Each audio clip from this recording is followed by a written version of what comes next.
There's not really a focused track for aquatic animals or too many exotic species in veterinary medicine. Most schools have the option to do out rotations or externships.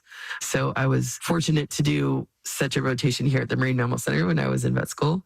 And I was able to go to Florida to Mote Marine Lab and work there for a few weeks, where I got my first real exposure to sea turtle medicine and met some manatees and some dolphins. And it was like, these are very different species from the seals and sea lions I'm used to. Kind flippers. In wildlife medicine, we get animals in where we don't usually know their history. There'll be like a sea lion that's on a beach, unable to move. And in that case, you're like, well, it could be anything. So we do our very best to figure it out with the tools we have. And if we don't have the tools, we'll see if we can make the tools. It's not easy. They don't like to tell their secrets. So we have to get a little creative with how we learn about their health issues. The first time I cared for a baby harbor seal, it was like, oh my gosh, this thing is so cute. You just want to squeal and go like, oh, come on.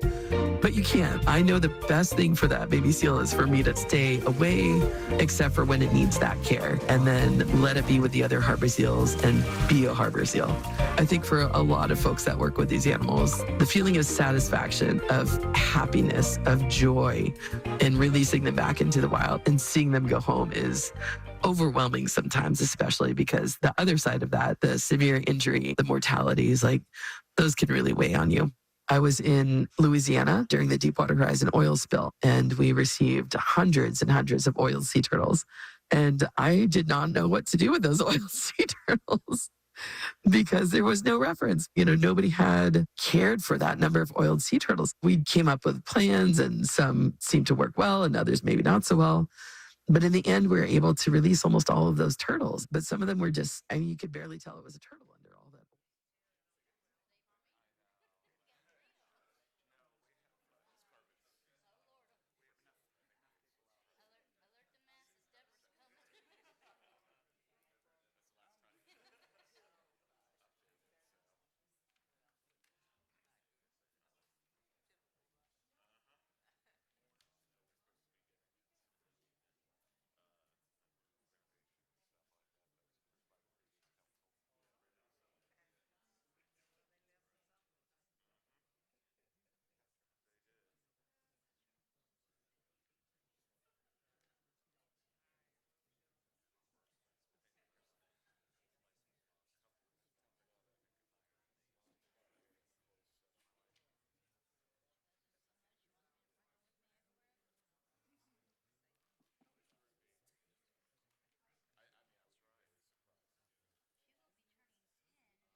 Good morning, everyone, and welcome to our 9 a.m. session of Roanoke City Council and a joint meeting with the Roanoke Redevelopment and Housing Authority. It's great to see everybody this morning.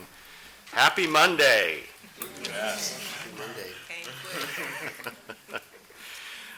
I want to remind our audience and those not only here in the chamber, but those who may be watching online, that City Council meetings are televised live and replayed on RVTV Channel 3 on Thursdays at 7 p.m. and Saturdays from 10 a.m. to 5 p.m. and video streamed through Facebook Live at facebook.com Roanoke, VA. Council meetings are offered with closed captioning for the deaf or hard of hearing. I'm going to ask our clerk, our Deputy City Clerk, Ms. C.C. Webb, to please call the roll. Vice Mayor McGuire. Here. Mr. Nash. Here. Mr. Vollison. Here. Ms. Powers. Here. Mr. Hagan. Here. Ms. Sanchez-Jones. And Mayor Cobb. Here, and a quorum is present. Council member Sanchez-Jones will not be with us today. Council has 4 items for action that we're going to take care of now before I have Chair Kepley call the roll for the Housing Board. First is a communication from my office requesting that the council convene in a closed meeting to discuss vacancies on certain authorities, boards, commissions, and committees appointed by council pursuant to Section 2.2-3711A1 Code of Virginia as amended. I need a motion and a second. So moved. Second. Thank you. Madam Clerk, will you please call the roll? Vice Mayor McGuire. Aye. Mr. Nash. Aye. Mr. Vollison. Aye. Ms. Powers. Aye. Mr. Hagan. Aye. And Mayor Cobb. Aye, and the motion passes. Second is a communication from my office requesting that the council convene in a closed meeting to discuss the 2 upcoming vacancies on the Roanoke City School Board expiring June 30th, 2025, pursuant to Section 2.2-3711A1 Code of Virginia as amended. I need a motion and a second, please. So moved. Second. Madam Clerk, will you please call the roll?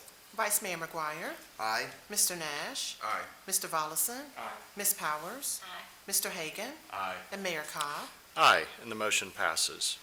Third is a communication from the city attorney requesting that city council convene in a closed meeting to consult with legal counsel regarding a certain legal matter requiring the provision of legal advice by the city attorney concerning a prospective business or industry or the expansion of an existing business or industry where no previous announcement has been made of the business or industry's interest in locating or expanding its facilities in the community.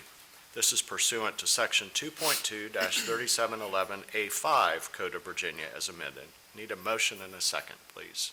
Move the motion. Second. Madam Clerk, will you please call the roll? Vice Mayor McGuire. Aye. Mr. Nash. Aye. Mr. Vollison. Aye. Ms. Powers. Aye. Mr. Hagan. Aye. And Mayor Cobb. Aye, and the motion passes. And finally, a communication from the city attorney requesting that city council convene in a closed meeting to consult with legal counsel regarding a certain legal matter requiring the provision of legal advice by outside legal counsel. This is pursuant to Section 2.2-3711A7 Code of Virginia as amended. A motion and a second, please. So moved. Second. Madam Clerk, will you please call the roll? Vice Mayor McGuire. Aye. Mr. Nash. Aye. Mr. Vollison. Aye. Ms. Powers. Aye. Mr. Hagan. Aye. And Mayor Cobb. Aye, and the motion passes. Thank you all. Now I'll call on Chair Kepley to have the roll called for the Roanoke Redevelopment Housing Authority Board. Well, thank you very much, and it's a pleasure to be here with you all. And I'm just going to call the roll myself today. First, I'll introduce Mr. David Bustamante. He's our Executive Director. And then I'll just ask members to respond. Commissioner Carr. Here. Commissioner Carter. Present. Commissioner Wright. Here. Commissioner Carney. Here. Commissioner Walker. Here. And Commissioner Hayes Coles. Here. Thank you very much, and we have a quorum present. Fantastic. Well, we are glad to have you all here today and look forward to hearing updates on the work that you all are doing.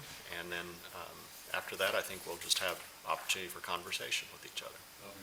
That's great. Well, with that, I'm going to turn it over to Mr. Bustamante to give us Good the... morning. So, good morning. Given that the city council is comprised of newly elected officials, I figured it'd be a good opportunity for me to go over some of our demographics and what we do at the Housing Authority. We have 8 developments of public housing. Public housing is housing that's owned by the Housing Authority and managed by the Housing Authority, and we provide the maintenance, and we have 1,281 units of public housing. We also have the Housing Choice Voucher Program, better known as the Section 8 program, where we have 2,067 vouchers allocated to us. We have 1,867 vouchers utilized, and I think that the question is, well, why don't you utilize all your vouchers? And the answer to that is that we never get the total funding to be able to house the 2,067 vouchers that we have.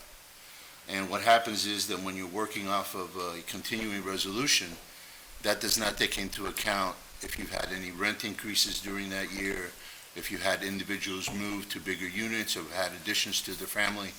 So every year, while you're working either with the equal budget or a continuing resolution budget, the amount of vouchers that you could actually put out on the street to house families reduces. It doesn't increase.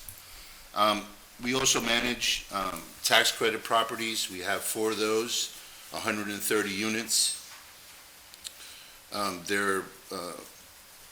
Three of those properties have project-based vouchers in them, which means that the subsidy is with the unit and not necessarily with the tenant. So if the tenant leaves, they don't leave with the subsidy. Anybody who comes into the unit then has a subsidy. We also have various self-sufficiency programs, the major one being the Family Self-Sufficiency Program. It's a 5-year program, whereas somebody comes in with the baseline, let's just say that their baseline income is $50. They obtain a job and their income increases to $100. That difference of $50, instead of being just applied to rent, goes into an escrow account.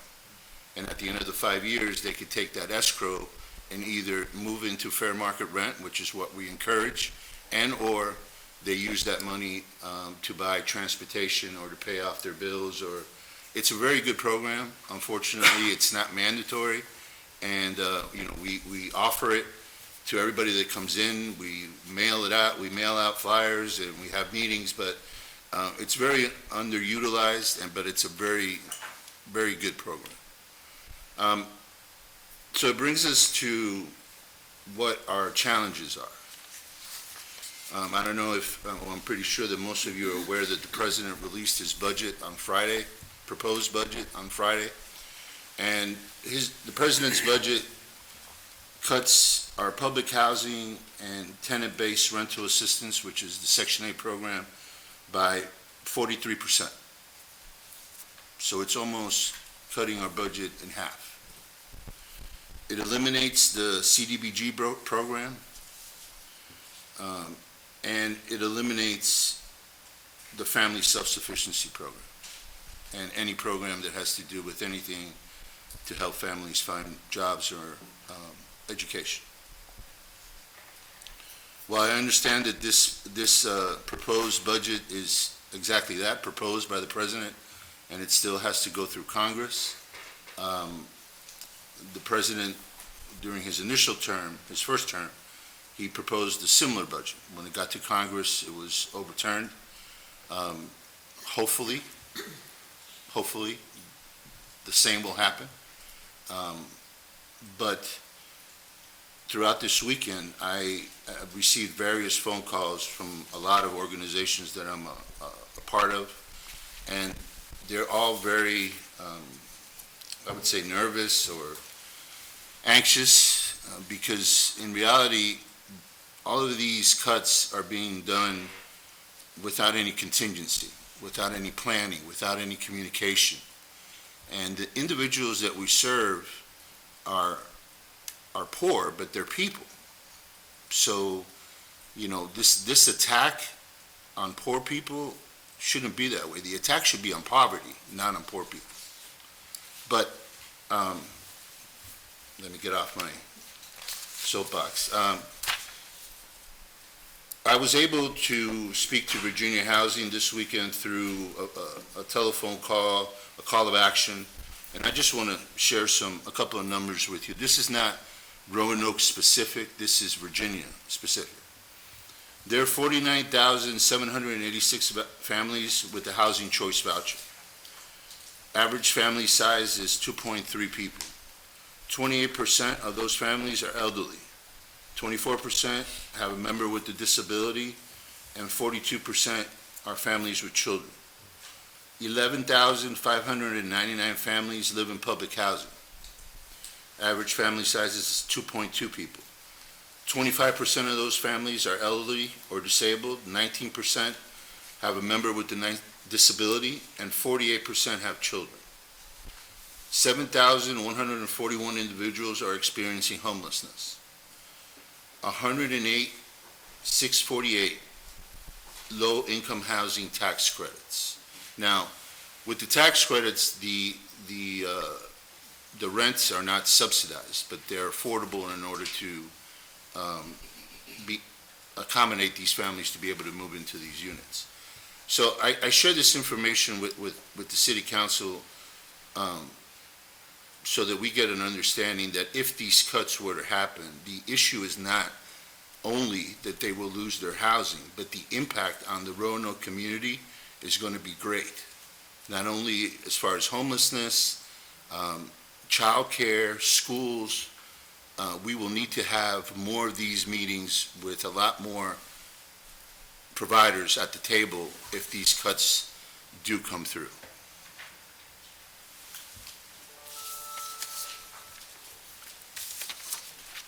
Now, if anybody has any questions from you, if you would like to wait till the end of the presentation, because we have others that I would like to address city council first, if that's okay. That's fine. Okay. I would like to have Mr. Frederick Gussler address city council regarding our new development. Good morning. Thanks for having us here today. I'm going to talk about a project that we are hoping to see through at the property at 4301 Old Spanish Trail. This is a property at the corner of Peters Creek Road and Shenandoah Avenue. We acquired the property in late 2023, I believe it was, from Virginia Housing, formerly Virginia Housing Development Authority, with a redevelopment agreement in place to develop the property for affordable housing. What we've done this spring is in March, we submitted our application to Virginia Housing for low income housing tax credits. And we are currently awaiting word on the status of that application. Just an overview on some numbers on the project. We have a total development cost of over $27 million. This would provide 86 new units. It's all new construction. The site's been vacant for years.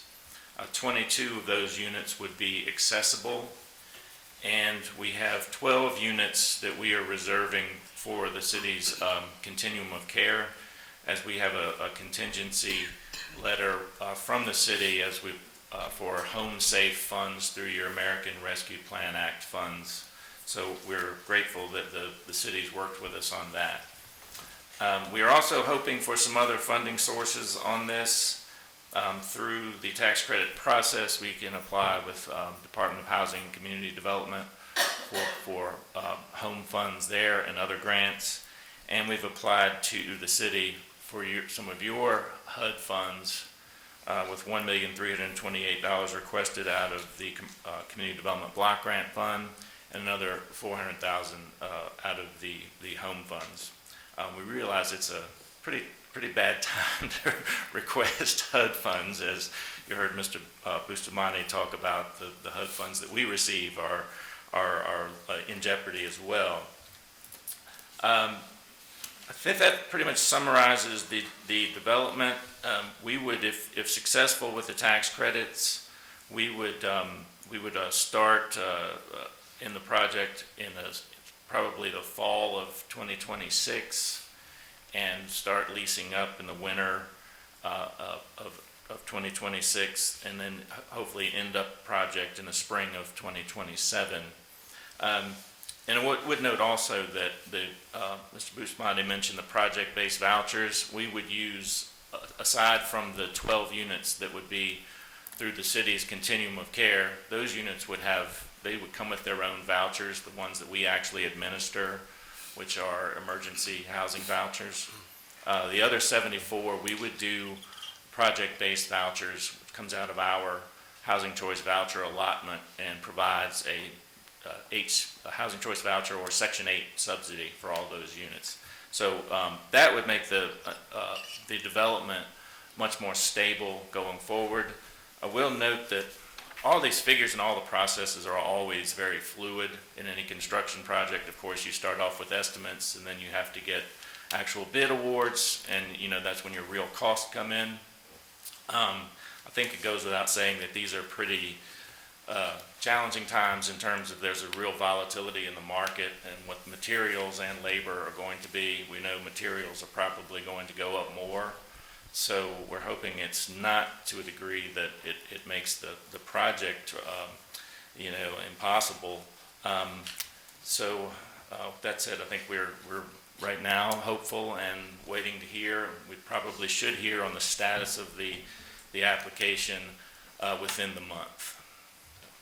I didn't know if you wanted me to take any questions, or we'd do that at the I end. think that they would do it at the end. Yeah, okay. Thank you. Frederick. Thank you.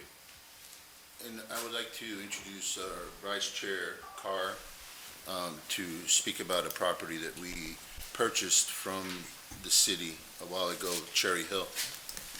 Thank you, David. If you don't mind, I'll stand up so I'm not behind the column here. Morning and thank you. I'd like to talk about an opportunity that we have. The Housing Authority owns, Frederick would have the exact numbers, something in excess of 70 lots just off of Orange Avenue between the Gainesboro YMCA and St. Gerard Catholic Church. Vacant piece of property goes up to the adjoining street. That presents an opportunity to work with the private sector to sell those properties and have attractive, appropriate housing developed on those sites to provide the increase in the housing base that we need to house our residents and increase the supply of housing to hopefully mitigate the costs, the increasing rent costs. Part of that property, most of it along Orange Avenue, is actually zoned recreation and open space. And I don't think there's any plans to put a park there. So we'd like your consideration to reverse that to a residential, appropriate residential zoning district. And with the new zoning housing regulations that you have in place, it will provide a lot of opportunity to create a variety of housing, working with the neighborhood to make sure it's appropriate for the character of the neighborhood and desired by people to live in the neighborhood. So that's something that the Housing Authority would like to dispose of those properties and would like your consideration to change the recreation open space back to a residential classification. Okay. So thank you. Thank you. And that's an opportunity, not a problem. Thank you. Do you have anything else? Okay, well, that's a lot of information, and it's nice to end on an opportunity after that sobering news related to the federal budget. We certainly hope that Congress will hold the line, particularly when you describe the elimination of CDBG. That impacts all of us in a big way. But I want to open it up for questions and conversation, really for anybody, whether it's board members or council members. Ms. Powers? So is it too early for us to send letters to our congressmen? No, absolutely not. I would encourage that. Okay, Yes. I can certainly do that as well. Thank you. Yeah, I think certainly we can work on that together as a council. That would be good. Is there any way you can send us something, like code sections or whatever the federal budget is, that we can document that in our letter? I tagged you on a Facebook post about the budget on Friday. You did what? I tagged you in a Facebook post about. On the federal Facebook? budget. Yeah, Okay, I'll go I look. tagged all y'all that. Yeah. Well, it'd be good to have that I will. specific information as it relates to the budget. And I think letters are important. I think phone calls are important. It's a call to action, I think, for citizens in our community, not just the people who reside in the housing communities, but our community as a whole. I agree. Mr. Hagan? So the escrow program that you all were talking about, does that earn interest for the resident, or does that interest go to something else? It's all within their account. Okay. So as they graduate, whatever that interest is, or it all goes back to them at the end of 5 years after successful completion. Okay. Mr. Volleson, and then I'll go to Ms. Carter. I have a question about how many people are on the wait list for vouchers at this point. We opened the wait list in 2022, and for the first time since I've been in Roanoke, we had 4,000 individuals apply. When we opened that wait list, it was right after COVID. So we had difficulty having our applicants find units because of the cost, the increasing cost and our payment standards. So to answer your question, we had 4,300 and change, and we have 4,000 as of Friday. So it hasn't changed much. It hasn't changed much. And of course, this funding would affect that as well. Yes, sir. Yep. Thank you. Okay, Ms. Carter. As we all heard about the federal budget, I think as a city and as the state, we need to come up with a contingency plan, and we need to bring a whole lot of new partners on board if this actually passes. I think it's a good point. I was just thinking that we could work as a council to bring together, and with the city manager, bring together the partners, because it's not only addressing housing, it's addressing the nonprofit sector very broadly. And one of the special things about Roanoke is how so many of our nonprofit partners work collaboratively to address these needs that we face. And we do that collaboratively with local government. So it's an opportunity for us to really come together and discover more fully what the landscape looks like, Right. and how to build in a contingency plan. So thank you for that. I think that's something we can move on. really But it's not just housing that's at risk. Right. We're losing our SNAP benefits, we're losing our medical benefits, and our housing. Yeah.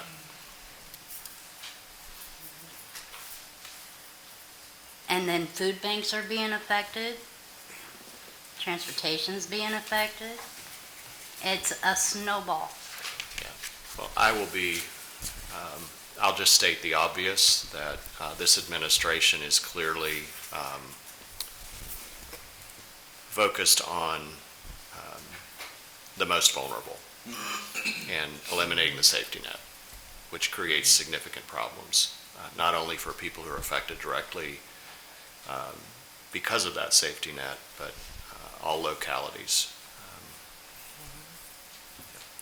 Mr. Volleson?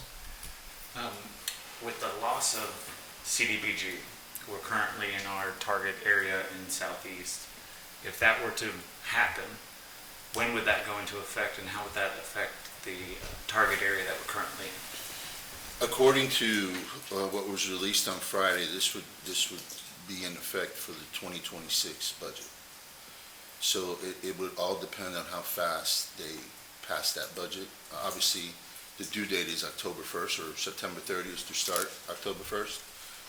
But it would be up to Congress, how quickly they pass the budget. But it will affect the 2026 budget.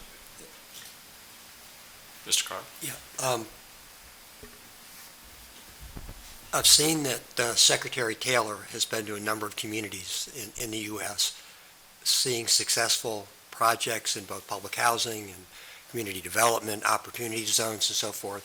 I think it'd be worth inviting him to come to Roanoke to see the kind of work that's going on at our Envision Center, the kind of work we're doing in cooperation with nonprofits, the home program's being cut as well in the budget, which would drastically affect Habitat for Humanity. We are moving people through the family self-sufficiency program to home ownership. I've been on the board for a year. Almost every meeting we have, we're disposing of a property to a former public housing resident who is becoming a homeowner. And that's kind of what we're about. We're trying to move people into self-sufficiency. We've got nothing to be embarrassed about. And I would like to see the good things that are being done highlighted rather than the minuscule number of things that are bad news, which we're hearing about. I think that's a really good point, and would be an important invitation to extend.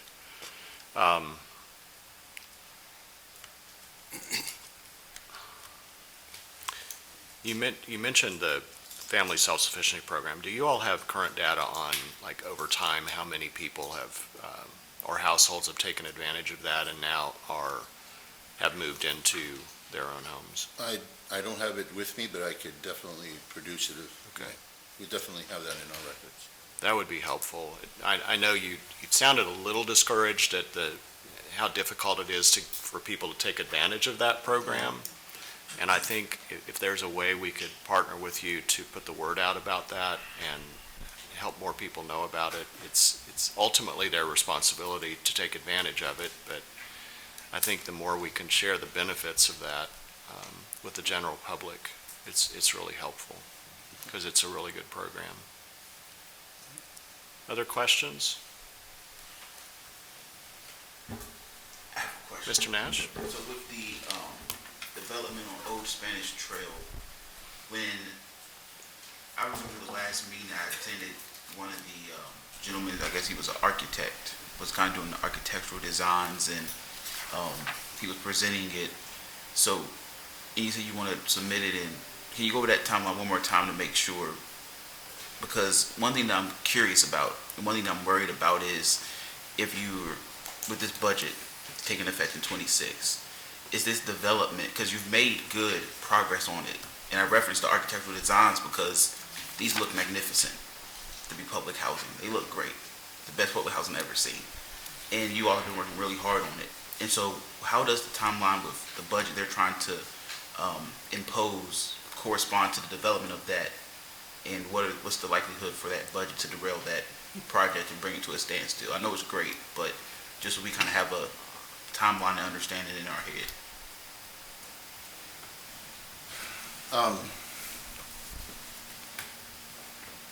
I think that these conversations we are already having internally regarding the fact that, yes, we have put in a lot of work to develop these 86 units, but at the same time,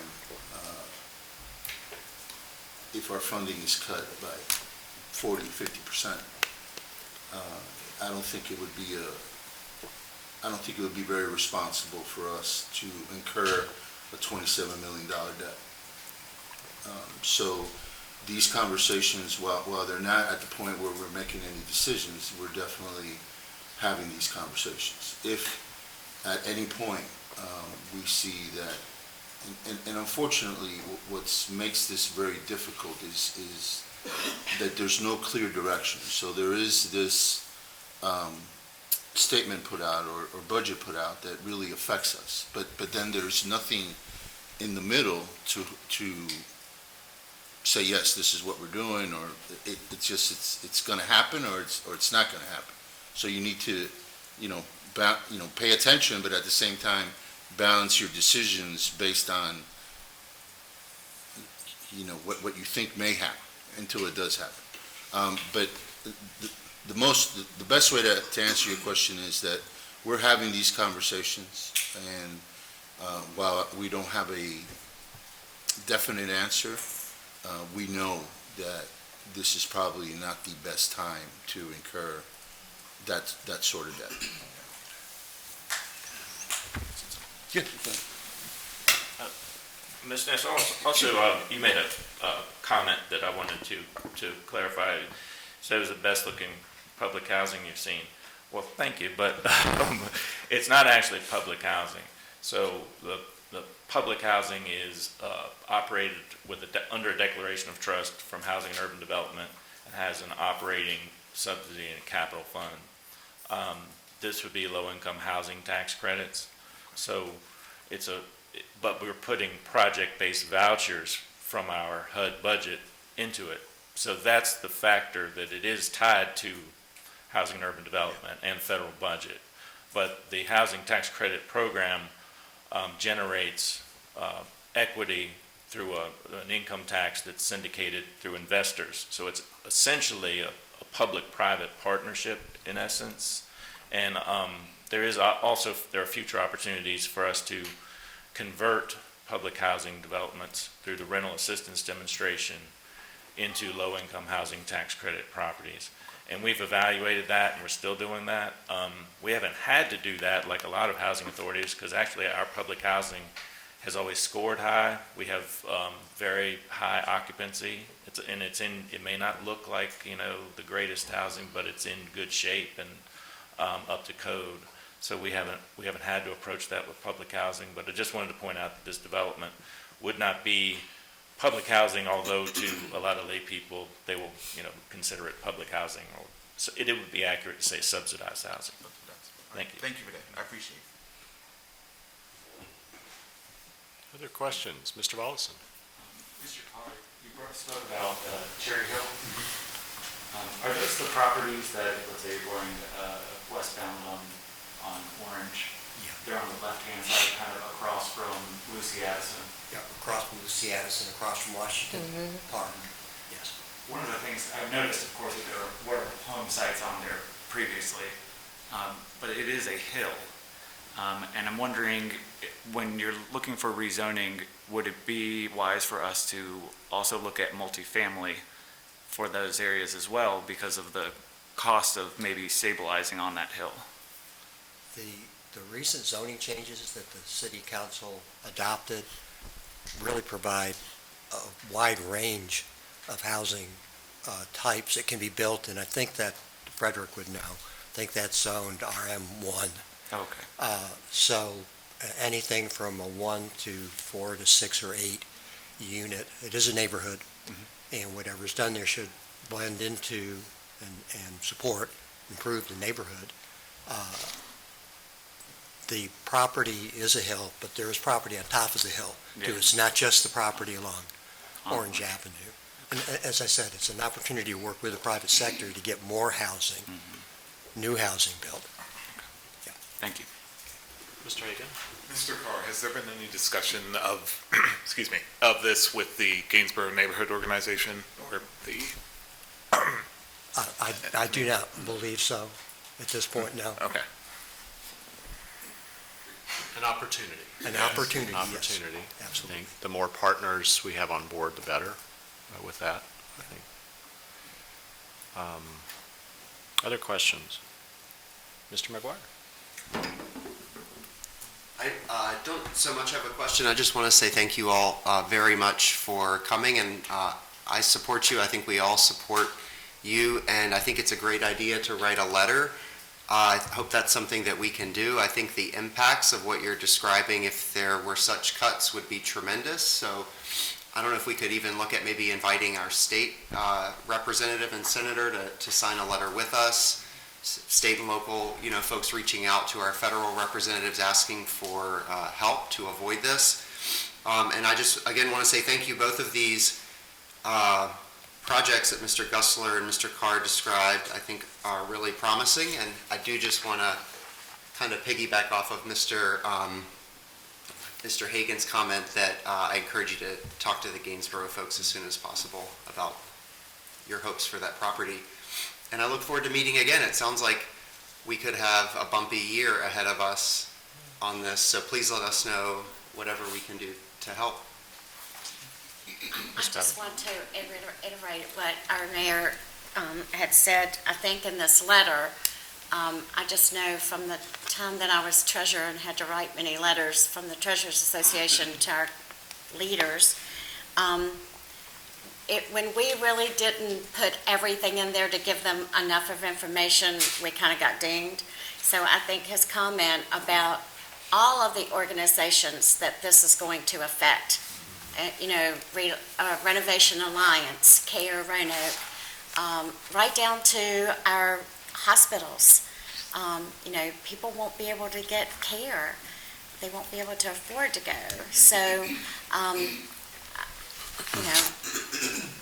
I'll be willing to help you write the letter. Great. So, Thank you. I have one additional question. Do y'all go, well, I mean, I know you do, I'm more asking kind of like when do y'all go to Washington and do any type of lobbying or meeting with the representatives or sitting down and, did I take your? Yeah. Oh. No, you're good, because you're asking them on there. Yeah, but when do y'all go and kind of do your lobbying There's an event every year that's sponsored by NARRO. And during that event, we, not only the Roanoke, but other organizations go and they're able to meet with their senators and/or their representatives. So we do that on a yearly basis.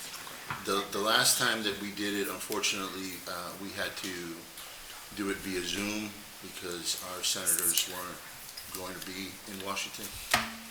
But I have a call into Senator Klein's office, and he and I are working on a date for him to either come and see me or me to go see him in his office in downtown.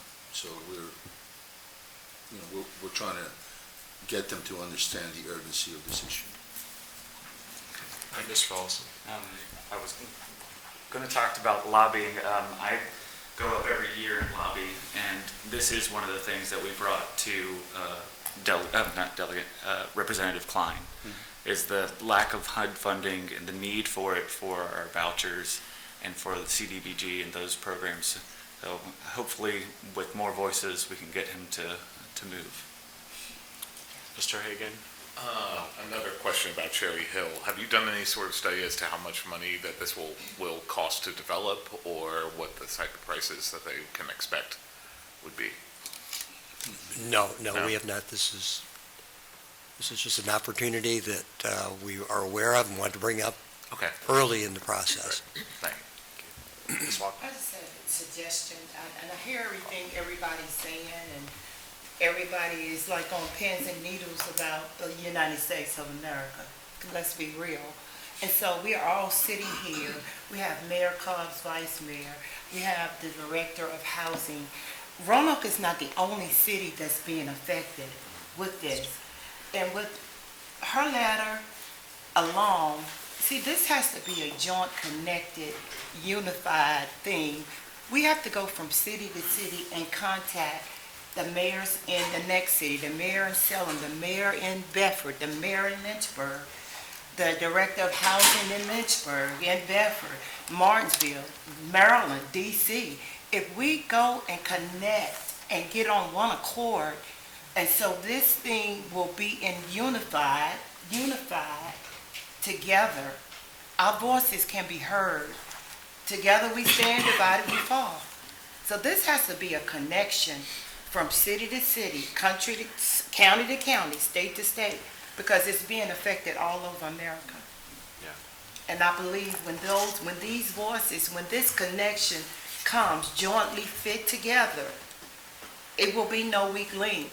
And then there's a fight, but the fight can be won through us standing on what's right.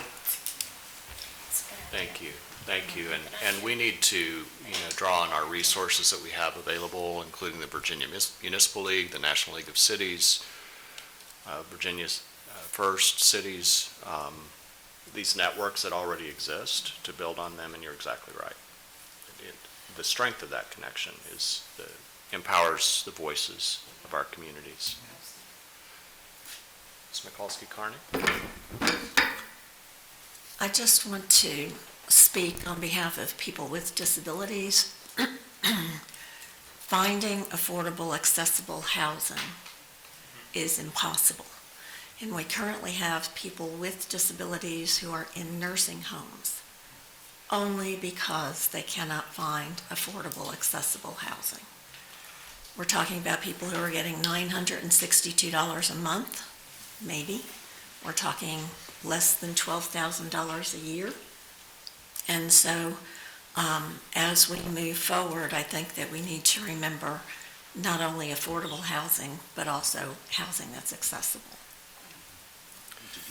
I appreciate you saying that, and it's encouraging to hear that that's included in this new development. I know that the Rescue Mission and Homes for America included a number of accessible units. I would venture to say, to your point, we're way under where we need to be across the board. So as council, as these come before us, I think that's a question we need to ask on the front end to make sure they're included on the tail end. I wanted to ask one question. I know that last fall there was a proposal submitted. I think it was called Heat to Hope.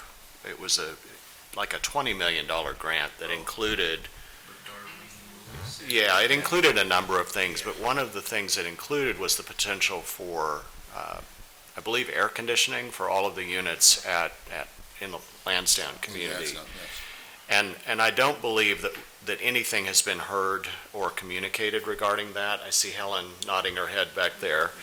But I seem to recall that you all were working on a separate grant proposal that could address some of that. Am I just making that up, David? Or The air conditioning part, we would rely on the grant that was submitted, because obviously to install those units in 300 units at Lansdowne would be cost prohibitive for us. But we were trying to convert the gas stoves to electric, and we were going to be able to do that through our capital fund. And I believe that we were also trying to eliminate some of the hot air through a better range hood that would vent better than the ones that have been there for a long period of time. So those things are being worked on now through our cap fund money. Wonderful, Yeah. wonderful. Thank you for that update. Yeah. Any other questions? Mr. Barr? I have a kind of niche question that may not be a huge surprise, but I was wondering, since we were talking about the specifics of electric versus gas stoves, at your properties, thinking about saving money, are you looking at any kind of longer term, like solar options? And then also, a lot of your our properties, I believe, don't have a lot of trees. And I know there are a lot of mental health benefits to more greenery, but then also appropriately placed can help lower those utility bills and demand for AC and electricity. So is that something that is on your radar that you're thinking about that we could maybe explore in the future? It is something that we've talked about, but it's not something that we've really pursued. We've had a couple of individuals come in to talk about the benefits of solar at some of our properties. And, you know, we just haven't taken any action on that yet, but we have discussed it. Gotcha. Thank you. Yes, Ms. Hayes Coles. Well, thank you. One quick comment. I know we had addressed a lot of our citizens and so forth, including those that need special needs. We have not, at least I have not heard us mention our veterans and our homeless veterans.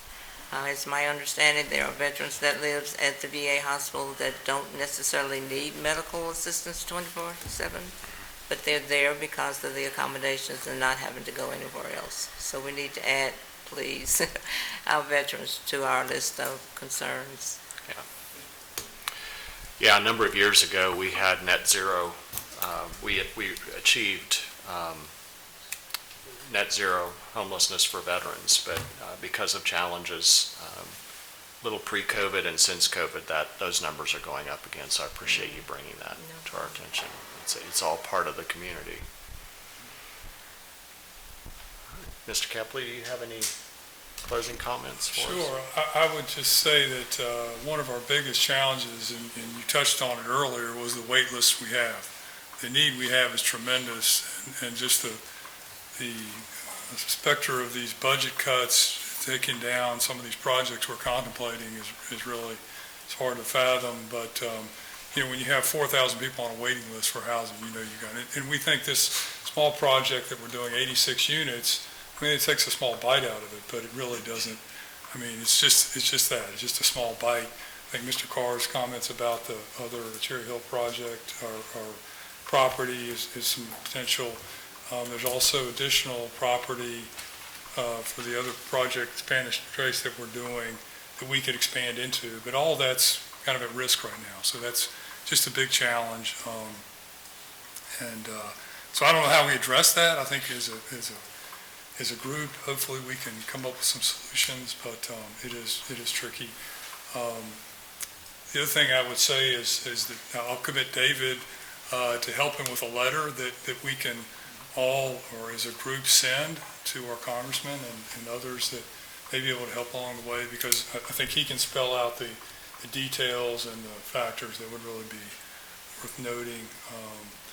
And then I would also just like to thank our commissioners for being engaged in their work over the years, and most importantly to David and his team.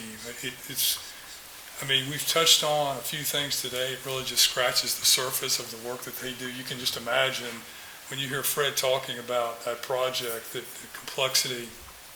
I think, Mr. Nash, you've also just got a taste of how detailed that project is and how complex it is, and just, the great job that they're doing for the city and for all of us, and I just want to recognize them as well. So, but with all that said, I really appreciate you all having us here today. It's been great to meet with you, and it's a shame to just do it once a year, but thank you for having us. Well, thank you, Mr. Kepley, and I was just going to suggest, because of the number of things we're working on collaboratively, that we return again, perhaps this fall, early fall, to see where we are. We've got some action steps that we definitely need to take between now and then. But I'd like to work with your team as well as our city clerk to make sure we can have a second joint meeting this fall. I think it's really critical. So thank you all. We will follow up on these action items. I made a pretty long list.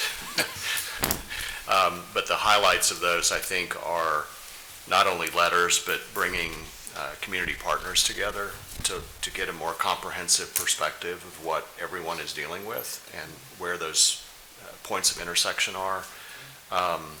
Inviting Secretary Taylor to come to the area to see what we're working on collaboratively, and then making sure that we are advocating for all of our citizens, but particularly our most vulnerable citizens right now.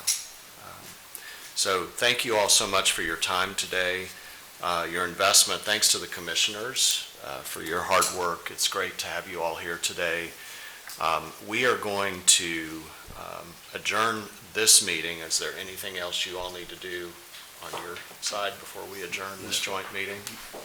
Okay, we're going to adjourn this meeting, and council's going to recess for one of our closed meetings, and then at the close of that closed meeting, we will return to the dais to continue with our briefings. So this portion of our meeting is adjourned.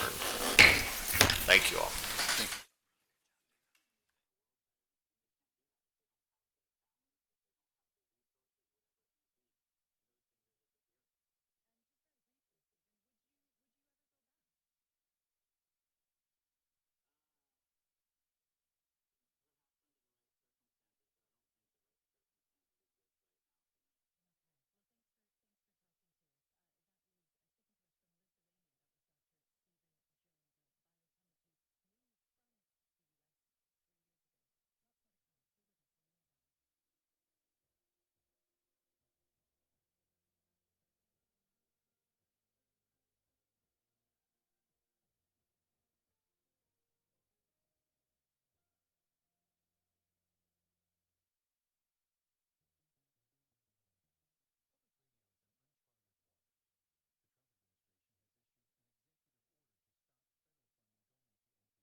Back to our resumed council meeting for Monday, May 5th.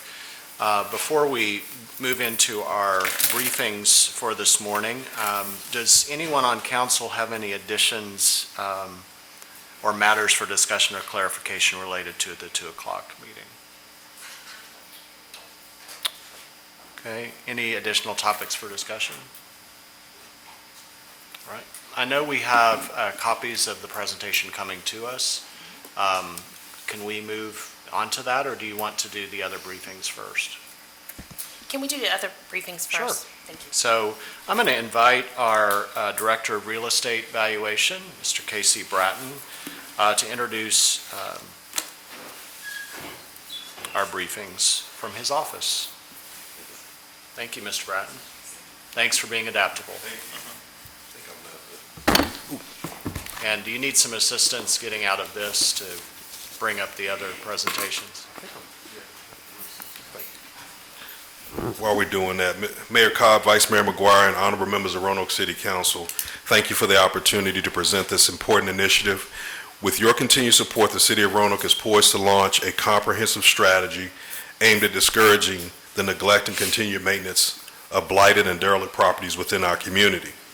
Joining me today to present this initiative and address any questions you may have are Jillian Papa, Director of Planning, Building, and Development, and David Collins, City Attorney, and of course myself, Kelvin Bratton, Director of Real Estate Valuation.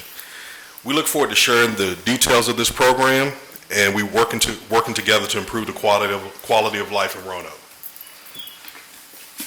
And I've been told by my assistant back there to slow down, so if I get out in front of myself, I'm so excited about it. If I get out in front of myself, please go ahead and tell me to slow down. Anyway, Blighted and Derelict Structure Program, this is the overview.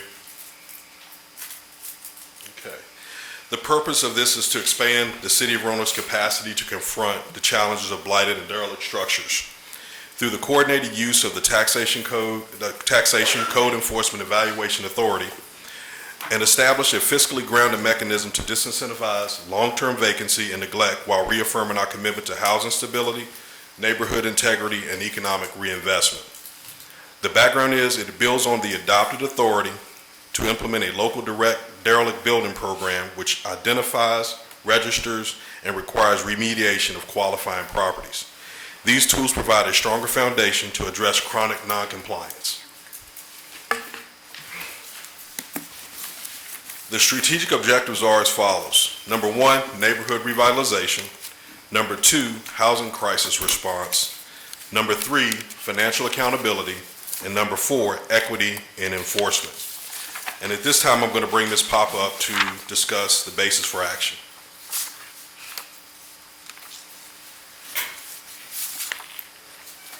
Good morning, Mayor Cobb and members of City Council. Jillian Papa, Director of Planning, Building, and Development.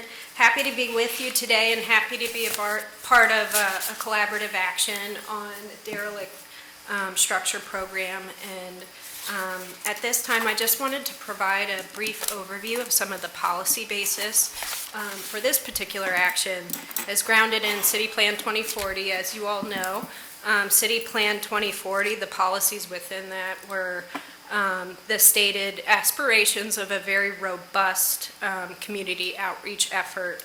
And as part of the underpinning for this particular action, this action supports the initiatives related to neighborhood centers, specifically reinvestment and redevelopment into our neighborhoods, relies on, through neighborhood centers, higher density residential and supporting mixed uses to support commercial uses. So reinvestment into the neighborhood, supporting higher density through reinvestment of what are now underutilized property is something that will ultimately support our neighborhood, the vitality of our neighborhood centers. Probably most squarely in alignment is the policies related to efficient land use. We are a city, we're landlocked, and in order for us to grow, our growth depends on efficient use of our remaining land. We've heard the community voices loud and clear both in the comprehensive plan and within recent enactment of zoning reforms, that the citizens and residents would like the city to work harder to align with the desire to reinvest in existing and underutilized properties. So last but not least, providing an economic disincentive to retain these blighted properties, derelict properties, has a direct alignment with the community's desire to see the city work to make residents feel safe in neighborhoods, which aligns with our community health policies within City Plan 2040. With that, I'll turn it back over to Mr. Bratton. Thank you, Ms. Papp, and congratulations on your new role. All right. All right, the proposed ordinance, I'm going to bring David Collins up, but the proposed ordinance will provide for the addition of Division 10, classification and assessment of blighted properties and derelict buildings. And it's founded in State Code Reference 58.1-3221.6 of the Code of Virginia. This ordinance will establish blighted and derelict properties as a separate class for the purpose of taxation, permitting the city to apply a differentiated tax rate as a form of structured enforcement. This special tax classification based on the current tax rate, for example, if it's blighted, we can charge a 5% premium above standard real estate tax rates. So the current tax rate would be $1.22 per $100. Under the blight, it would be $1.28 per $100 of assessed value. For derelict buildings or derelict structures subject to a 10% premium above the standard real estate tax rate, the current tax rate again is $1.22 per $100, and we'll be going to $1.34 per $100 in assessed tax rate. Blighted is considered habitable but in serious disrepair, and derelict is considered uninhabitable. And this is not just residential structures, it's also commercial structures. We know we have some commercial blight and derelict structures in the city, and we can address that through this as well. The way we're going to, for citywide implementation, this program will be initiated upon a declaration of our city manager and confirmed by my office, Director of Real Estate Valuation. Classification applies to both structure and land, and with real estate valuation will maintain the list and we will be monitoring and reevaluating on an ongoing basis, and you can be removed from classification upon compliance. And that right there would be a direct relationship between us and code enforcement, and that's why we have Ms. Papa here speaking as well. And they have the right to appeal as if you would a reassessment, so they can appeal through all phases of assessment, which means they'll be entitled to an unofficial appeal and an official appeal, and they can appeal to the circuit court. So those are things that's a mechanism by which the owners can appeal to if they don't agree with us. The implementation timeline? Can I ask You have a question? Sure. I just wanted to ask, and this might be something for Mr. Collins, but what is the difference between something that is habitable and not? Because those look very similar when you go back to the photos. So we did this on purpose. We pulled these images from the Marshall and Swift Cost Manual, and we did that so as to provide just some difference. But the true definition of it is actually held. David's going to address it when he comes up. It's from a legal perspective. So the true definition but this is just more of an example. This is not designed we didn't want to put anything local in there. We didn't want to, get anybody upset right away before we had an opportunity to really implement the program. All right. I also had a question of, I guess, with our housing inspection program, with our rental inspection program, is there if something has so many, what are they called, violations, that it's marked as uninhabitable or is seen as uninhabitable? Yes, well, that's where I was going to take coordination between our office and code enforcement. And to be honest with you, this is just, we need your blessing on this program in order to proceed into that phase of it.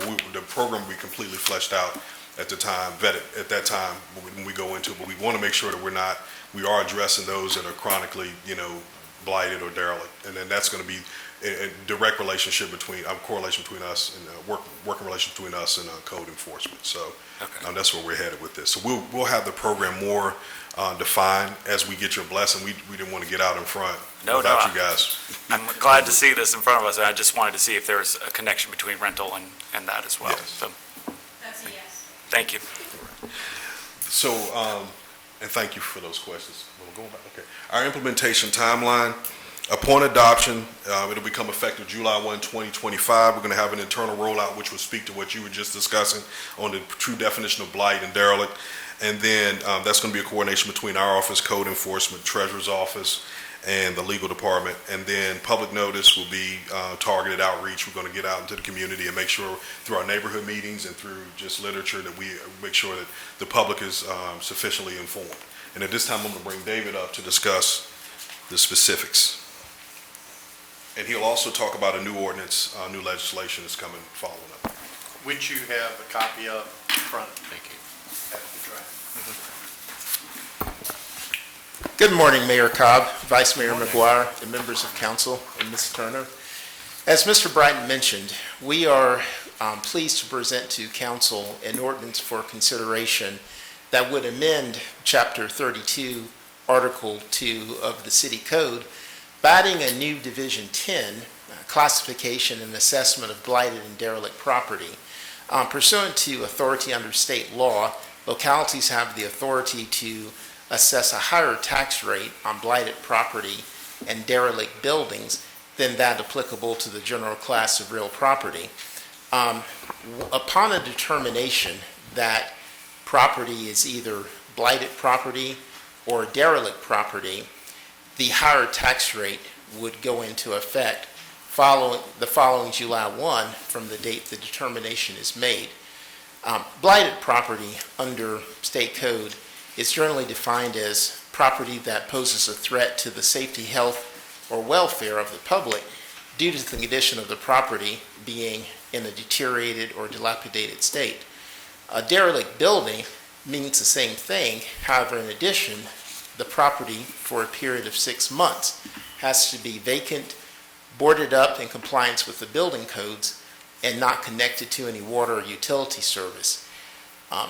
Taxpayers assessed the higher tax rate can appeal this through the normal channels available for erroneous assessment of taxes. And upon compliance, as Mr. Bratton mentioned, the property would be removed from the list. In addition, we are pleased to bring to council's attention a new law that will go into effect July 1, 15.2, 958.1:1. This section does not require an ordinance to be enacted. However, what it does essentially is allow a locality to petition the circuit court to appoint a special commissioner to convey property that is either blighted or derelict to the locality or a land bank. In order to use this section, the property has to be vacant, and the taxes have to be delinquent, and the property has to be declared derelict or blighted. And I think I mentioned the property has to be vacant for a 5-year period. The General Assembly's intent in enacting this legislation is essentially to allow localities the opportunity to acquire abandoned property and convey it to a third party, a developer, to restore the property to productive use. So that is a tool we are very pleased to have at our disposal in our toolbox. Quick question, is there any concern that this might violate the takings clause of the Constitution? Well, the takings clause prohibits taking a property without due process and notice. Under the statute, the way it works is we would have to file a petition in court, essentially the same process through the tax sale statute. The property owner and anyone having an interest in the property would be served and have notice of what's happening, and have the opportunity to redeem it by either paying the taxes or repairing the property. Okay. Mayor Cobb, I have another question. Mr. Paulson? Correct me if I'm wrong, because that happens. I know that there was a push for legislation for land banks that we couldn't take properties that are. Threshold. Yeah, the threshold. level, Yeah, not was the it, assessed value. so is it, what, 75,000? Does that threshold still, do we still have to follow that threshold with this new legislation? Because you'd be putting it into the land bank, or could be putting it into the land bank? No, sir. The section that you're referring to is section 58.1, 3970.1 of state code. And to a certain extent, that section overlaps this same authority under 15.2, 958.1:1. Under 58.1, 3970.1, localities can appoint a special commissioner or request the court to appoint a special commissioner to convey property directly to the locality or a land bank. However, under that statute, the property cannot be assessed at more than $75,000.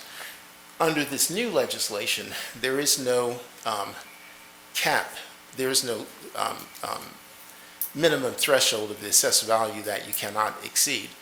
However, as I mentioned, the property does have to be declared vacant for a period of 5 years. Thank you.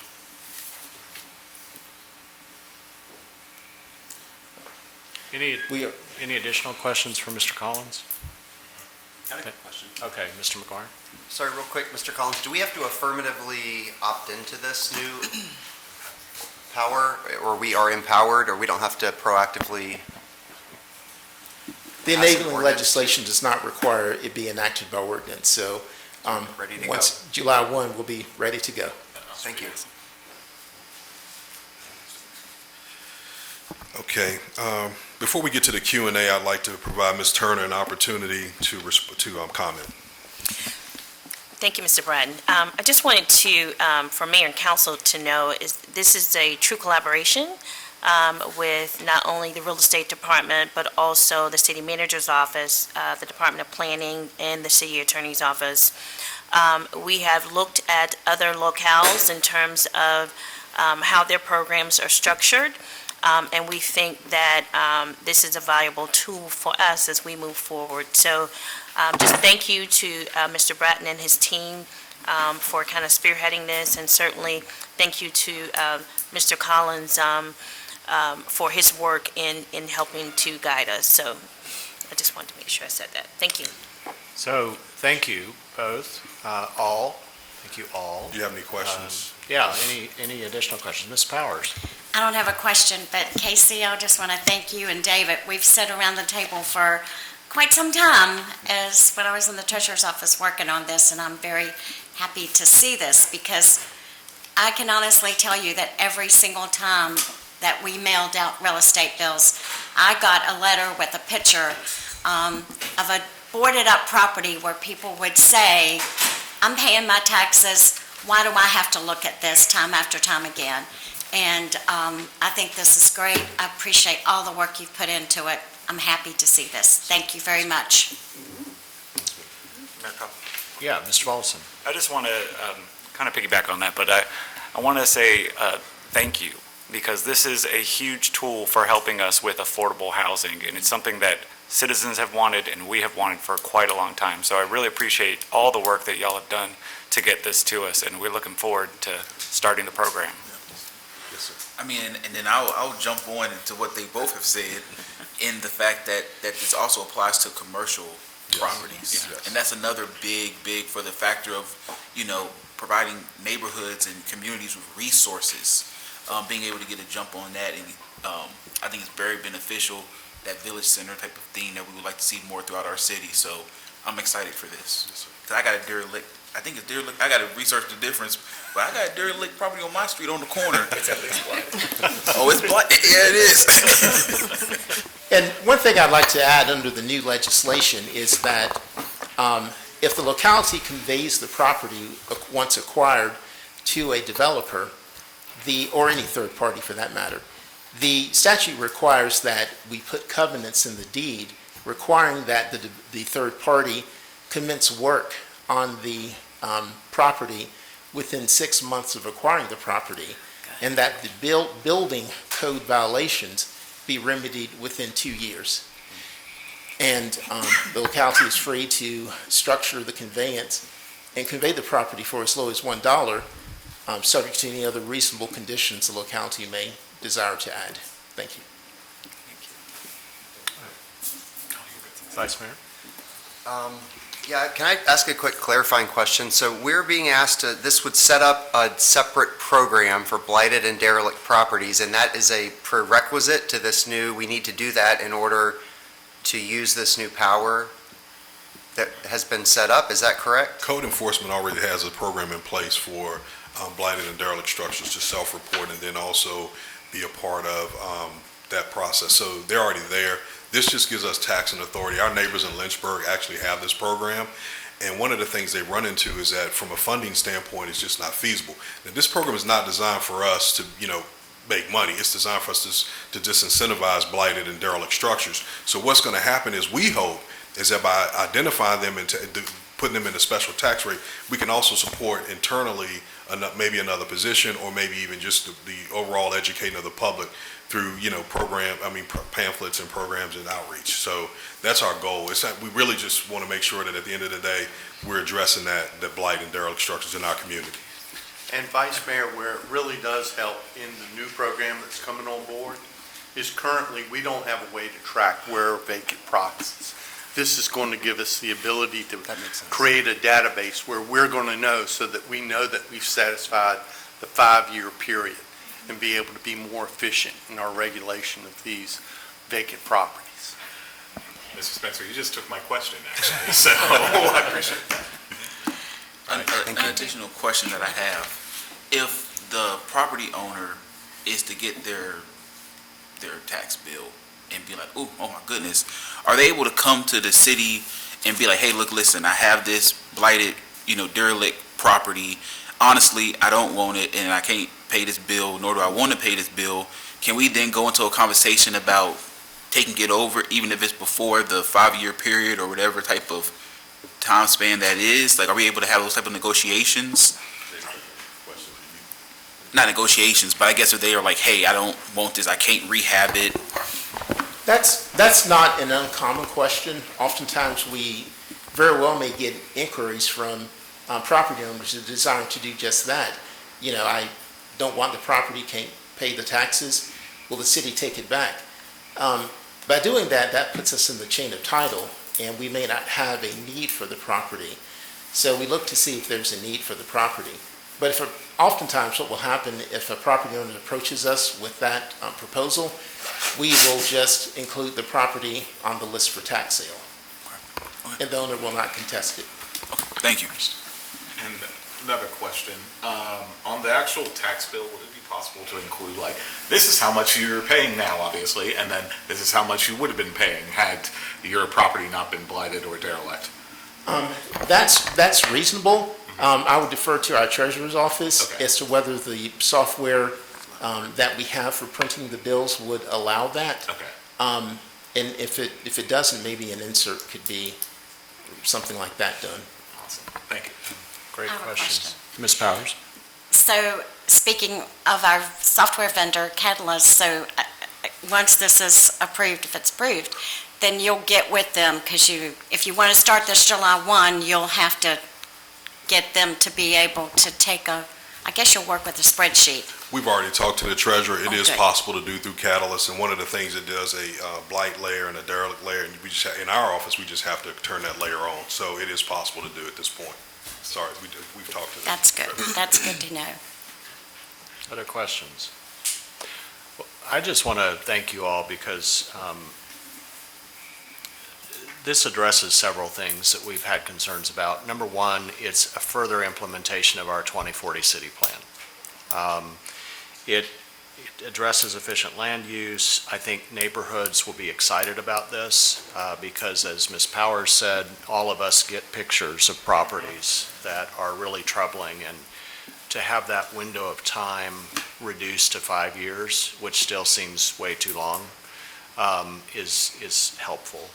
But I think another big part of this is the safety aspect, and you alluded to that, Casey. What we recognize is that these properties, when they sit idle, they're used for squatting. They're used for other things that endanger public safety, potentially. And so by removing these properties as derelict and vacant and blighted, and creating housing out of them is a testament to the collaborative work. So I just really commend you all for your efforts in this and look forward to seeing this unfold. Yes, sir. Thank you all. Thank you. All right, I think everybody has your budget study document in front of you now, and so I'm happy to introduce our city manager and our budget team to guide us through our budget study. Thank you, Mayor Cobb, Vice Mayor McGuire, and City Council members. I'd like to turn it over to Mr. Kasecki and Mr. Stovall to walk us through our budget study document as we prepare to answer any questions you may have. Thank you. Welcome, Mr. Stovall. Thank you. Mayor Cobb, Vice Mayor McGuire, and members of City Council, I would like to begin the conversation with you this morning by providing budget development context and foundational information, and then Mr. Kasecki will address the residual items that we would like to review with you. In the prior briefings, the budget timeline slide has been at the end of the briefing package. Today, the slide is at the beginning of the briefing package. It is positioned at the beginning of the briefing package this morning to remind us that developing the proposed budget has been an evolving process that has included considerable staff time during the workday, evenings, nights, and weekends, multiple public city council briefings, individual meetings with city council members, responding to written questions from council members that were posted on our website, 2 community meetings, and a budget public hearing. Today, we are at the last step in the budget process prior to the adoption of the proposed budget study.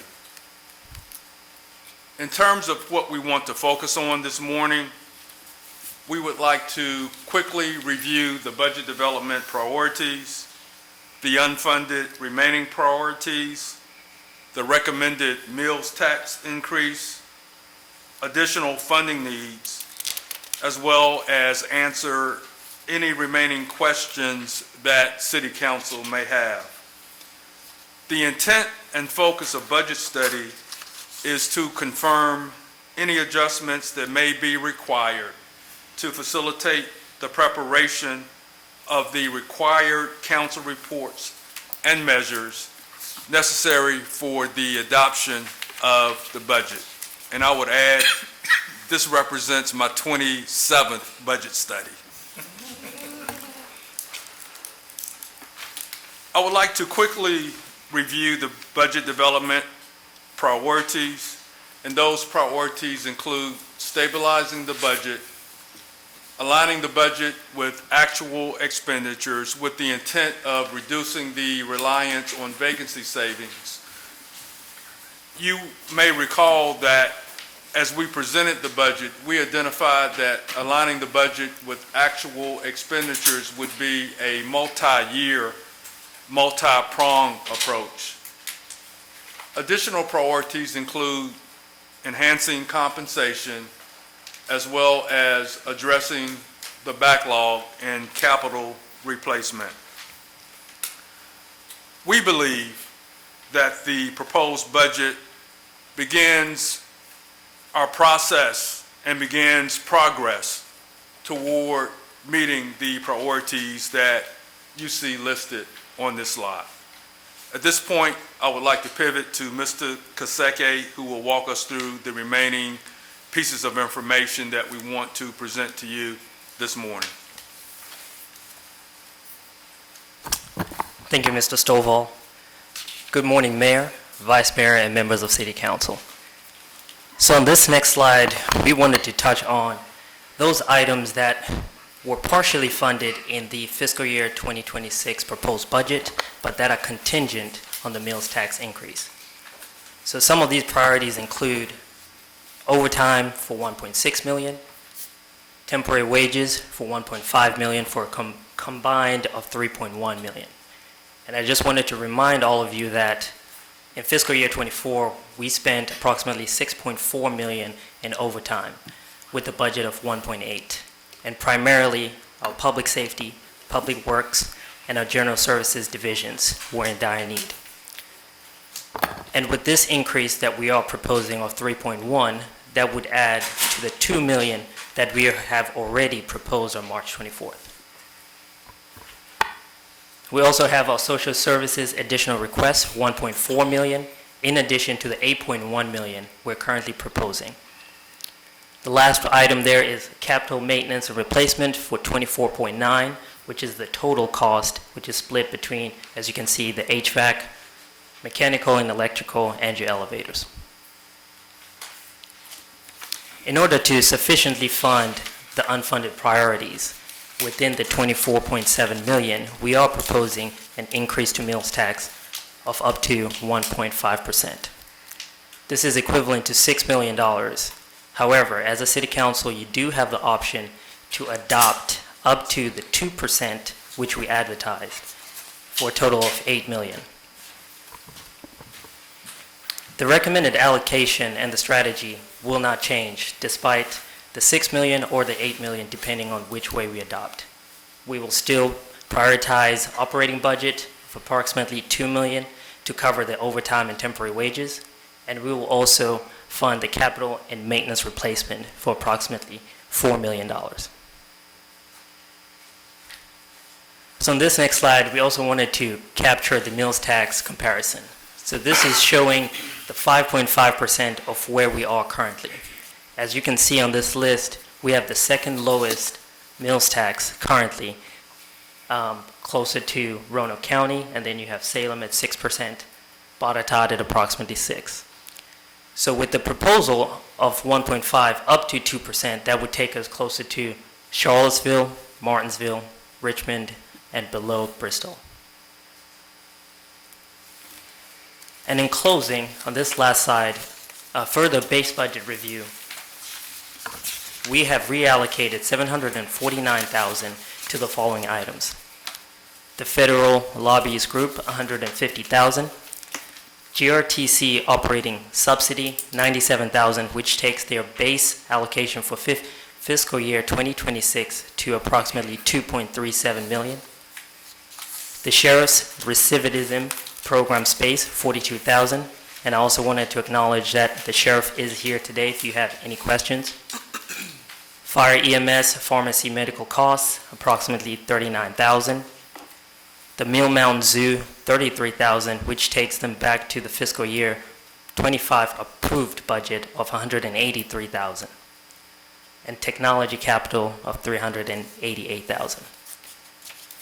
And in closing, I just wanted to say, despite our efforts to right-size fiscal year 2026, we're still dealing with fiscal year 2025.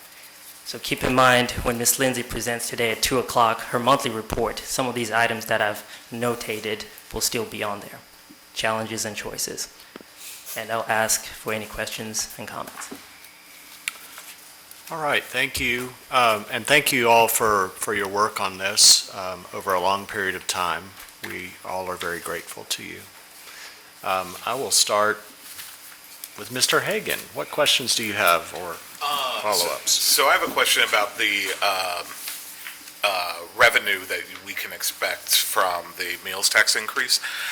Do you all consider that there might be a reduction in the amount of sales that happens from an increased meals tax when you all assess that? Or is that this is what previous years we've seen and we're increasing that and that's what we can expect? Right now, we are exploring everything depending on what's going on in the federal, state, and we are watching that sales tax. And depending on what happens in the next 6 months, we have the option to come back and adjust revenue projections. Okay. The second question I had was the sheriff's recidivism program space. Yes. And this might be a question for Sheriff Hash. What exactly is that? Can you talk a little bit about what that program is?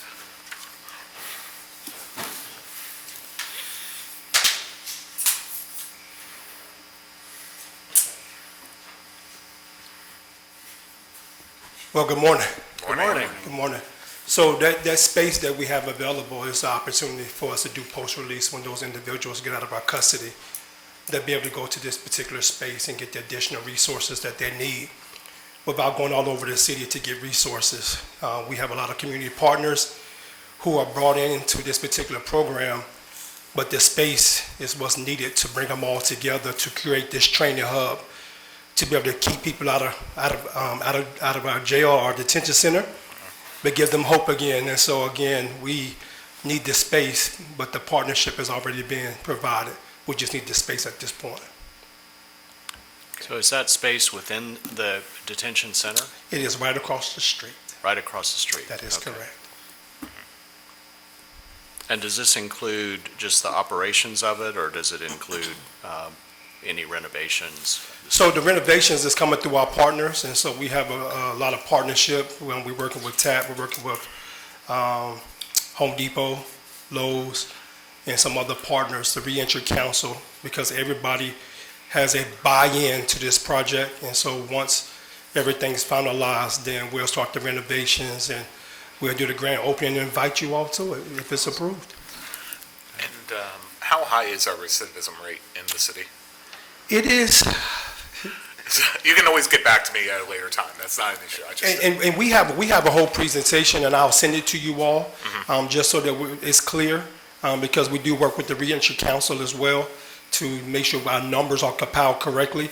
And so I'll get that back to you as well. Matter of fact, I'll have it sent to you today. I appreciate that. That is cool, no problem. I have a question. Ms. Powers? Yes, ma'am. Yeah, sure. Is this where, during this space, you have people come in and teach them how to write a resume, how to get a job, how to do the trades, go back to school? That is correct. The And people so- that you're bringing in? Yes, ma'am. So a lot of our partners, like again, they have the resources, but they had to have the space. Yeah.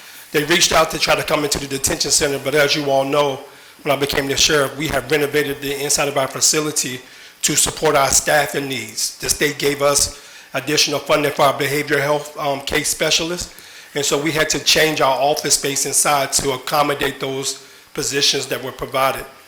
This space across the street allows us the ability to be able to make sure you got resumes, jobs, placement. A restaurant reached out to us, they want to do job training on site.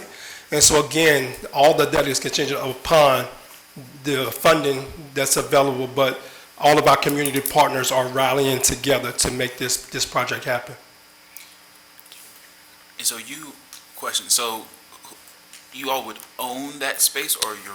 We're leasing this space, so it'll be leased under the city of Roanoke. That is correct. Okay. And majority of the work is coming from outside contractors, but we will need some support on getting the toilets and stuff like that installed. The building is nice. Yeah, I'll show it to you, but they do need some updates to the toilet, paint, the ceiling tile, but the structure of the building is great for training, for a pop-up kitchen, for them to give the training. I'm gonna be honest with you, these individuals reached out to me.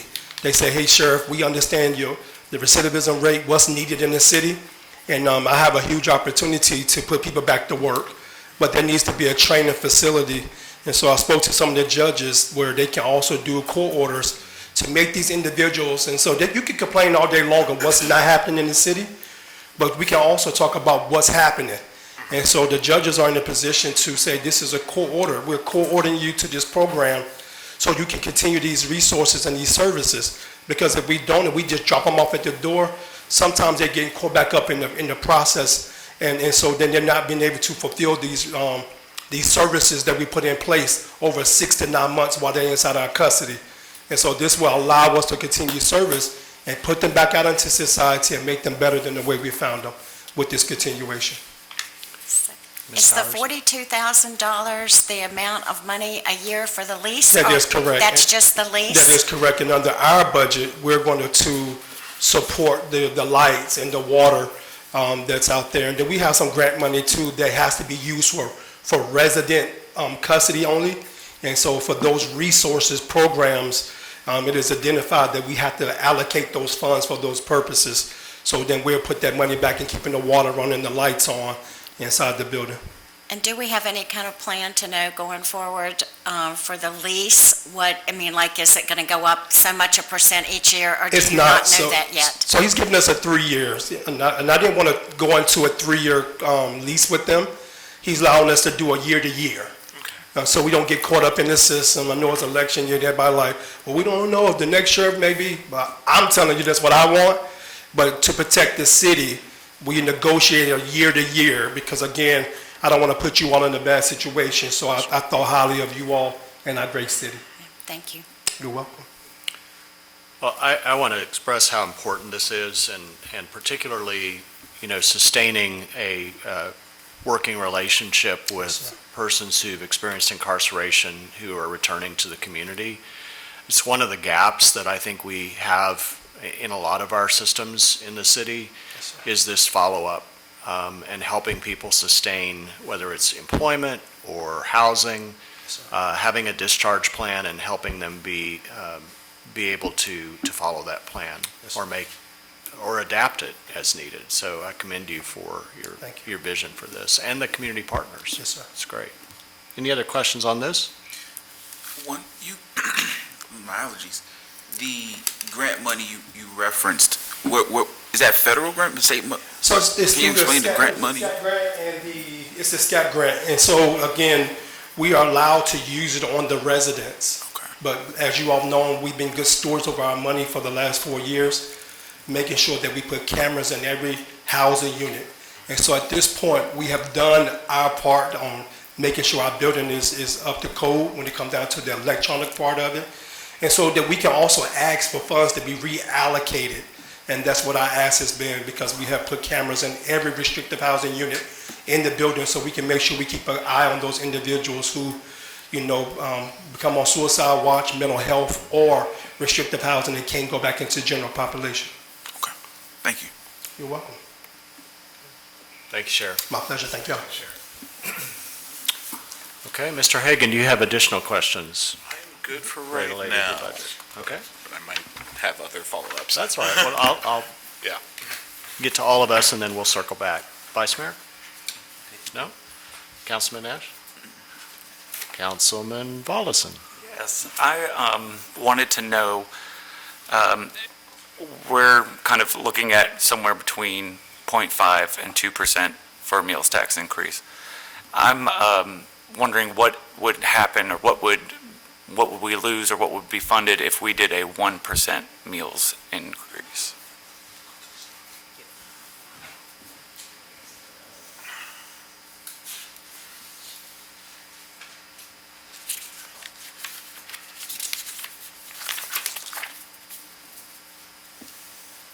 There we go.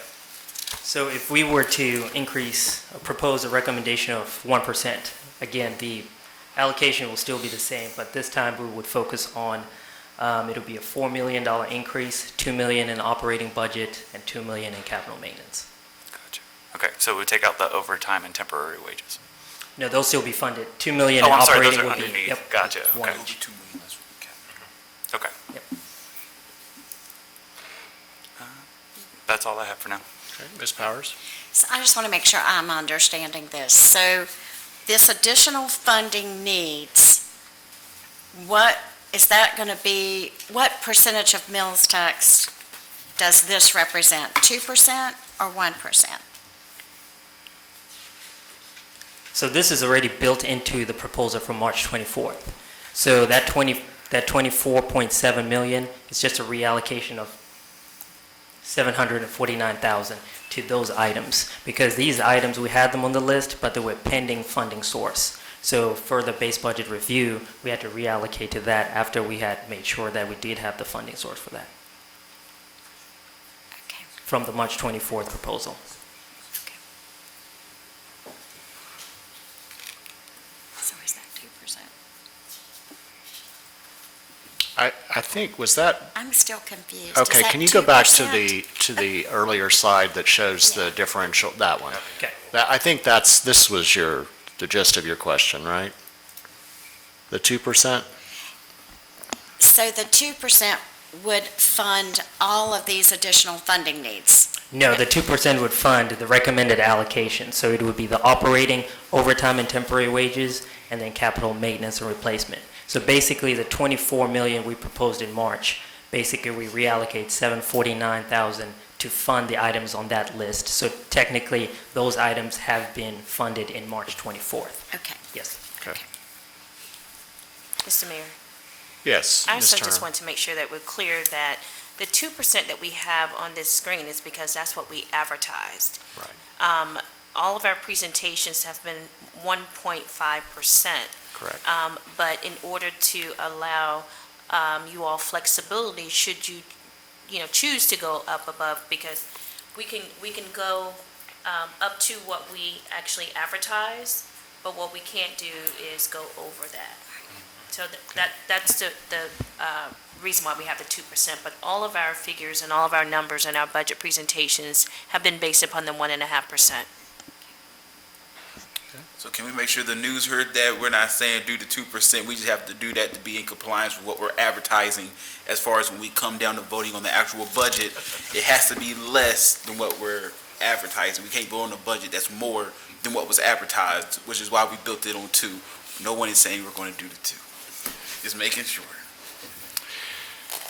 So I have just a couple of thoughts. And City Manager or Mr. Kasecki, you all may be able to answer this. As we look out, take into consideration what appear to me to be 2 major priorities in this budget to both correct and then stabilize. One is city employee compensation. The second is deferred maintenance. And in your projections, let's start with deferred maintenance first. How many years, if whatever level we adopt, let's say we do the 1.5%, just hypothetically at this point, how many years do you believe it will take for us to address the majority of our deferred maintenance needs with that percentage? Yes, based on our presentation that we did on March 3rd with our financial advisors, Davenport, we planned 5 to 6 years in order to meet the needs of our deferred maintenance. Right now, it's about 25 million is what we're estimating, and so over the course of 5 to 6 years. Okay. I have another question then. Yeah, Ms. Powers. So based on that, should in the future years, the state do the 1% funding on sales tax for schools? Would that change for us? It could potentially change for us if the schools no longer needed the $5 million in debt, but we would have to analyze that. The second question or thought that I've been spending some time researching and I've shared with you all is it would function, I believe, as an incentive, but also as a nod to our restaurants and the hard work that they do. And that is a percentage discount or deduction on the meals tax. So do you have information about what that might look like related to percentage? What I had in mind was about 1.5%. Sure, Mayor Cobb, members of council, at a 1.5% rate based on what we budgeted for fiscal '25 as a place to start, that would reduce revenue from the meals tax by about $333,000 at 1.5%. So if there were other percentages that wanted to be looked at, we could certainly calculate that and send that out to you all. Mr. Bollison? I'm just wondering, so what would trigger a discount? What would a restaurant need to do in order to receive that discounted rate? It's my understanding it comes at the front end, if you will. So if I'm running my bake shop and you come and order 3 different cakes for all of your summertime needs, when I go to report I would report, here's all of what I sold that qualifies. I would take off whatever percentage is determined, and I would remit the rest. So it's not a rebate situation, you don't send it in at the front door situation. And I think it could serve as incentive. When I was researching this, I was looking at a couple angles. One is just to a nod to the food and beverage folks in the city, but also, and many of them already pay on time, so this would be a way to acknowledge that. But secondly, my hope would be that it could reduce or eliminate the issues that we've seen recently related to restaurants that haven't been able to pay or have been in arrears on their taxes, that it might be an incentive to assist them in that regard. That's what I was getting at, is is it that they're on time or that they're doing it in a certain way? So thank you for that, appreciate it. Ms. Power. I would tell you that in other localities that are doing it, they get them to pay online and use the online so that they're not checks and you're not having to process checks. There's no, as our Director of Finance is saying, there would be no refund because they would get the credit at the time that they're filing. And I would just add, I have not researched what state code or what other code might be required, so I'm using a Margaret situation for how I would like to process it, but I'm not looking at Mr. Spencer because I don't know the answer for that. Yeah, and I don't know if that was, if that is a code section, but I know that was what some other localities encourage them to do, because then they're not having to process checks, and it's encouraging people to use the online, and it makes the process of it a lot easier. Sure. I will say that our delinquencies that I can see coming through revenue for prepared food and beverage is much decreased this year over the last two, which is good. Any further questions from council? Is there any additional information you need from us, Ms. Turner? Yes, the budget is scheduled for budget adoption on Monday. In order for staff to prepare, we'd like to know if council is by consensus, because you don't have to take a vote today, obviously, if council is moving towards 1.5%, 1%, because we want to make sure that we have the right documents in front of you so you can make all your decisions on Monday. Correct, because the meals tax will be, the food and beverage tax would be a separate item in the budget adoption process. Correct. So there, just so we all are clear, there are, I believe, four different items that we'll be voting on? At least four. I believe there is At four, least yes. Yeah, and food and beverage Trying to tax count. would be one. So Fee let's have, ordinance, fee compendium, right, and right. then this coupled with keeping the real estate tax, reaffirming our tax rate for real estate. Yeah, thank you. So I think to aid the staff on this, particularly related to food and beverage, it'd be helpful for us to, we've heard the range today, we've heard a 1% recommendation. I'm personally probably leaning toward the 1% with the suggested deduction, which I know, I acknowledge reduces the revenue, but I think it's important to acknowledge the work of our restaurants. But I'd like to hear other council members' thoughts on this so that we can give some direction to city manager. Yeah, I can reiterate, I'm for a 1% increase, and I would like to see us look at this in 2 years to see if it's still necessary, if things have changed, and if we can, reassess at that time.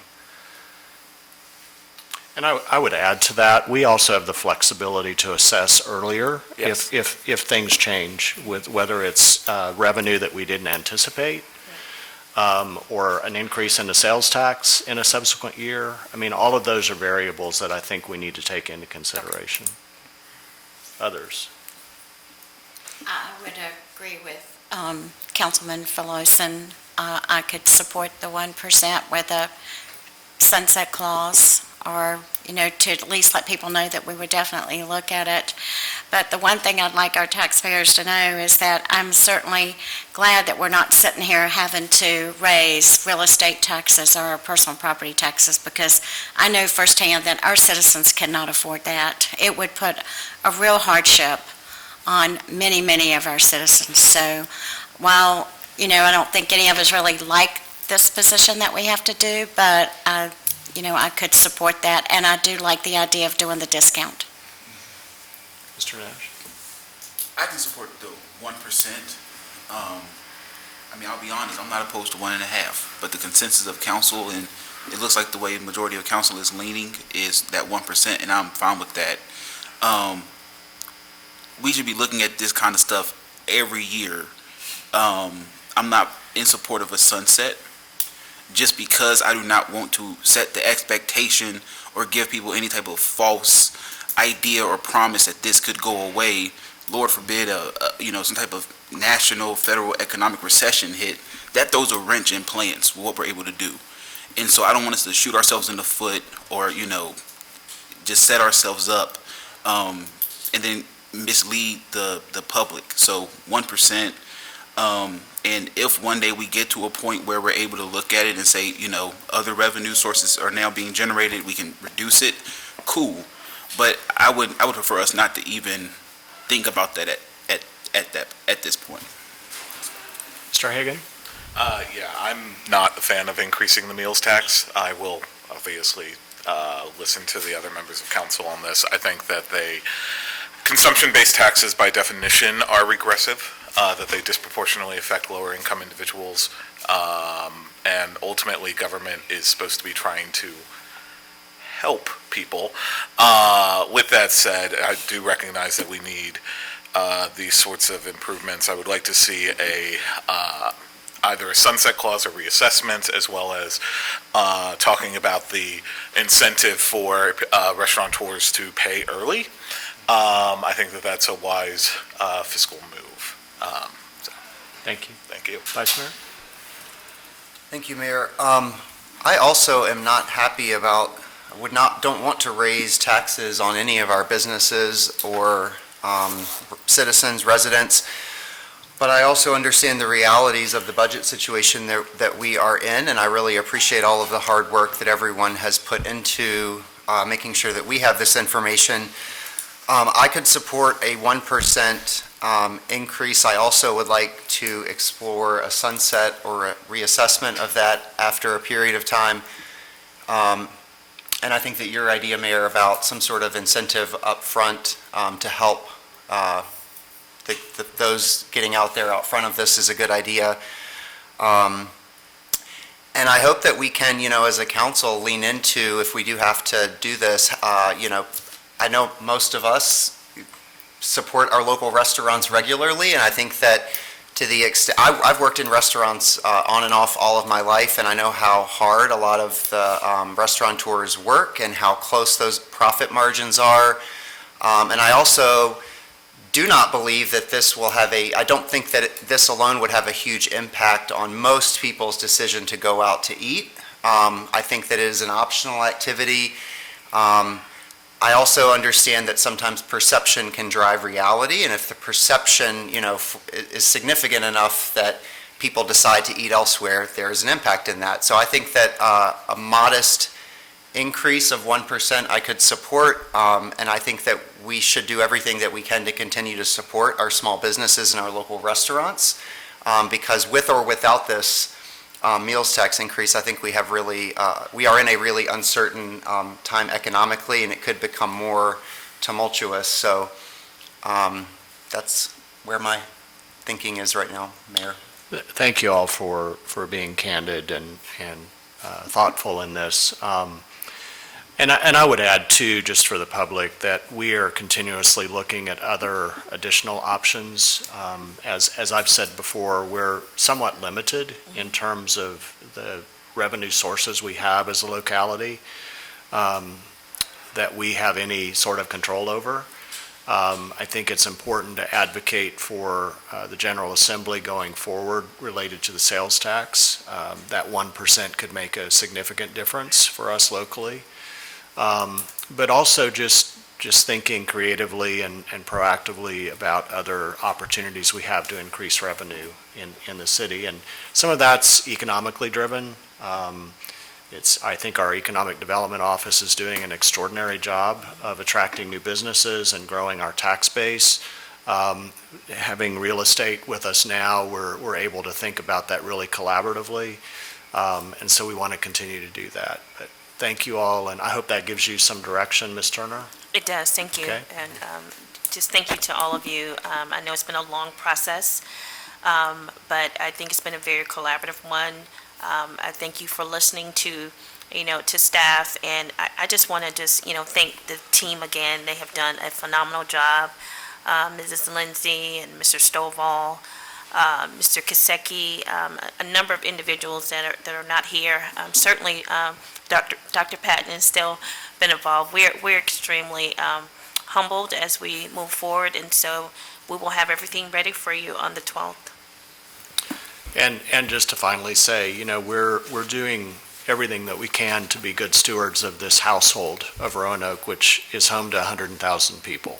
And so we have a lot of unique, wonderful people, businesses, schools, so many facets to the shape of our life together. And we're seeking to be the best stewards that we can be, as we know that city staff is as well. So thank you all for your incredible work on this process. We appreciate it. One quick question. Sure. One quick question. When would the mills tax increase take effect? Would that be July 1. July 1. Okay. Just wanted to clarify that. Thank you. All right, I think that concludes all of our briefings for the morning session. So we will recess our council meeting until 2 o'clock for continuation of closed meetings in the council's conference room. Thank you all. And that was something we really wanted to find for Lord Henry. Now, in an interview, I heard you say that when you were a kid, you used to love listening to cassettes of poems of Roald Dahl, and you used to memorize them. And I tried to find it online. I couldn't actually find it. But I was thinking that if you memorized those poems and they were read by British actors, listening could have been like great training for you doing The Picture of Dorian Gray, which is a bunch of different flowery British characters. It absolutely was. It was such a strange thing to have as a reference, like a real body reference, really, from my childhood, of Roald Dahl's Revolting Rhymes, which weirdly enough, I think Miriam Margolyes read one of the characters or one of the poems. And when I met her,